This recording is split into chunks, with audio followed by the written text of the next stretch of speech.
Well, he just was here, a few weeks ago. Oh. So yeah, he came in and was in the Detroit area, and was probably one of the first Republicans to. He was in Highland Park, and that's where he started. And he went up to the Flint area. I introduced him when he was in Flint, and again, that was about 3 weeks ago. And then he went across the state and ended up over in Congressman Amash's parents' house in Grand Rapids.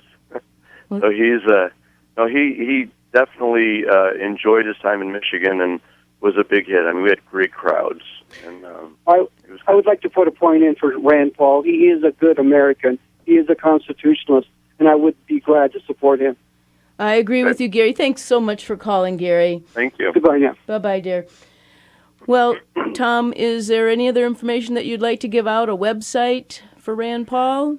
Well, yeah, it's randpaul.com, and we're forming the grassroots efforts at the county levels and regional coordinators, and I'm working on putting those together. And so we'll, and I certainly would love to come back on when Rand's coming back in, or try to get him to come on when he's back into Michigan.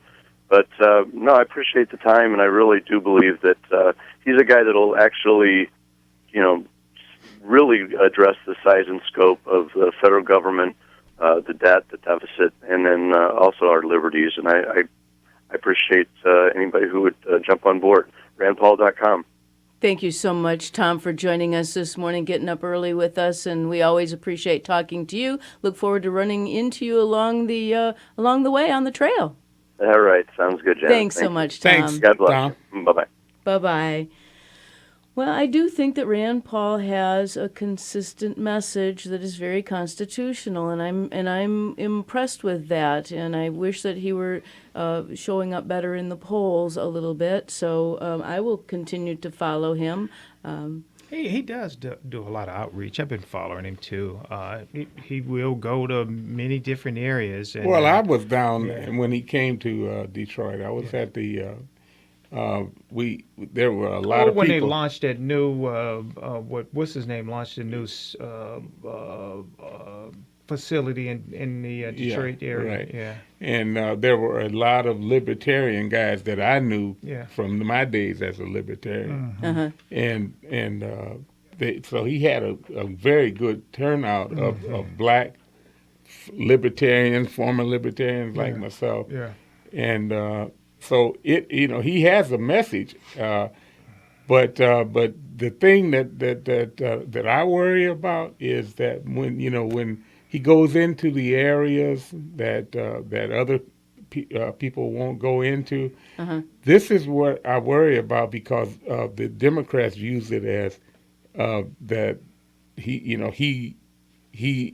goes into those areas because the rest of the Republicans are don't care, or they're racist. So you're thinking that he's pandering? They're going to say he's pandering No, I wouldn't think them? that he's pandering. I think that he understands that there is an element, just like myself. I mean, I was an active libertarian for a number of years back, 20, 25, 30 years ago.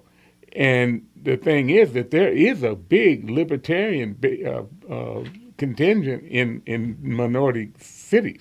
Oh, okay. And but the brand of the Republican Party has been so damaged in a black community. That's why you get 95% of the vote going Democrat. I see. Well, then the liberals know how to manipulate it too, and they know how to sell you on the goodies, and they know how to try to rewrite history. So it's a lot of stuff going on. They don't educate either. And one thing about Reverend, our intellectual mentor, I mean, he really educate on history, and I hear a number of his callers that have that libertarian mindset that call him, and they do reject the Republican Party. Yeah. They talk about starting another party. They reject it. So we have a branding problem, and hopefully, I like to, and all of us, with our conversation leading up to the big day, we want to rebrand that. There is an establishment that has their people, their guys that they want to see.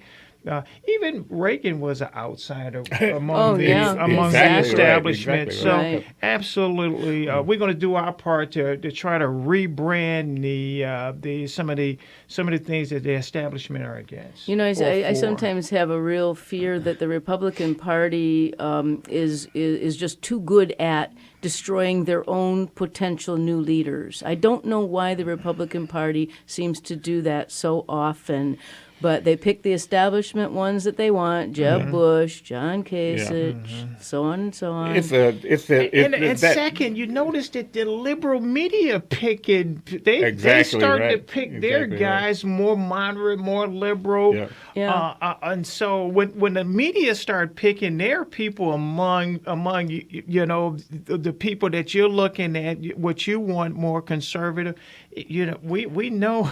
Well, see, that's Because they picked John McCain, they Right. picked and so on and so forth. They picked our people for us the last few presidential runoffs. So, well, yeah. But the thing is that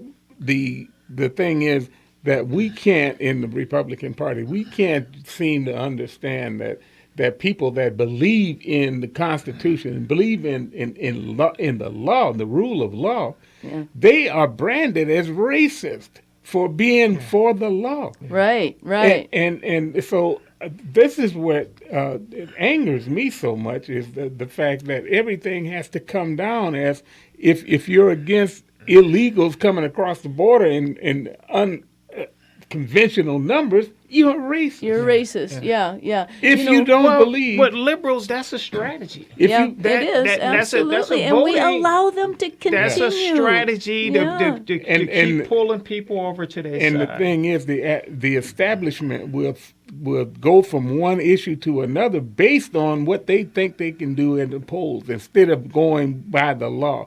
They will change, and you see what's going on in the Congress.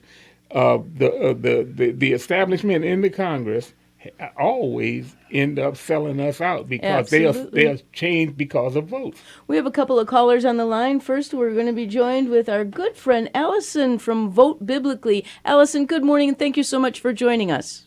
Good morning, Janice and Phil and Dal. How are you guys doing? Hi. We're doing good. Good morning. Good. Listen, I was listening to your program, and, I'm like the God-centered. I mean, we're about the Vote Biblically movement. Right. And I think that our culture needs to be a God culture, and that we need to lead. I mean, we're bringing up a lot of issues after we find the facts out, but I'm saying, like, the body parts. We're learning about Planned Parenthood. We talk about abortion. I think we need to get the churches on board. I think we should start leading these politicians and asking questions. They seem to direct their party and what they're going to talk about. We've had discrimination ordinances that are against honoring to God. We don't identify people by their sexual orientation. Biblically, it's traditional marriage. And our culture is changing because believers are not stepping up to the plate. You're right. And we have a small percentage of people that are stepping up to the plate on the biblical issues, but we need the pastors to become true leaders of the church. Exactly. That's We true. Need We leadership. people. Right. We need leadership in the religious communities. We need leadership. They have been so used to deferring to government in order so they could keep government out of their affairs. But they have failed in that mission. They have got to take back their power in their pulpits. That's right. Thank you, Allison, for joining us. We're running out of time. I want to get Elaine from Ann Arbor on the line. Elaine, good morning. Good morning, all you great marchers for freedom and liberty and God and all the good things that have made this country great. I so appreciate all you guys do. Thank you so much, Elaine. In response to Gary's comment and John Kasich's comment at the debate, it really bothered me because John Kasich's message is a revisionist message. If you actually look at what the Bible states, it is not unconditional love. That has been replaced in the new versions of the Bible, but the actual Hebrew and the Old Testament language is not unconditional. It's unfailing. Mm-hmm. God has placed conditions on love. He tells us that if we obey His commandments, then He loves us. And maybe I'm not saying this 100% correctly, but if we look at the original language, we get the true meaning of the Bible, and we cannot preach correctly or even in our parishes if we don't understand God's Word. And so it's critical that we understand we have God's placed conditions on how we are to live. And Elaine, I think you're absolutely right. We're running out of time. I do thank you so much for calling, and I hope you have a blessed weekend.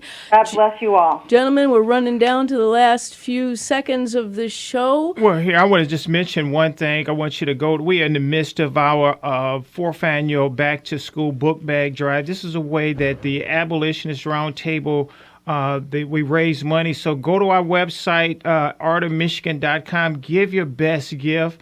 And we appreciate it, and it's for a good cause. Absolutely. Phil, you got a final comment? Well, just join us on the 22nd.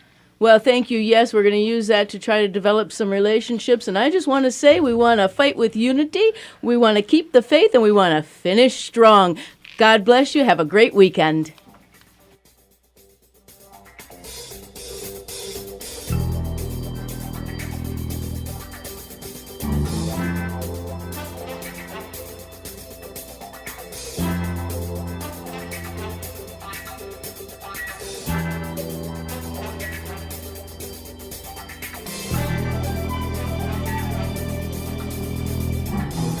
The Abolitionist Roundtable invites the Wham! Talk 1600 listeners to continue the roundtable discussions by mailing correspondence to Art of Michigan, Post Office Box 135, Garden City, Michigan 48135. Or follow Phil and Del at artofmichigan.com. You can also send emails to artofmichigan@hotmail.com. And most of all, continue to listen every Saturday and tell a friend.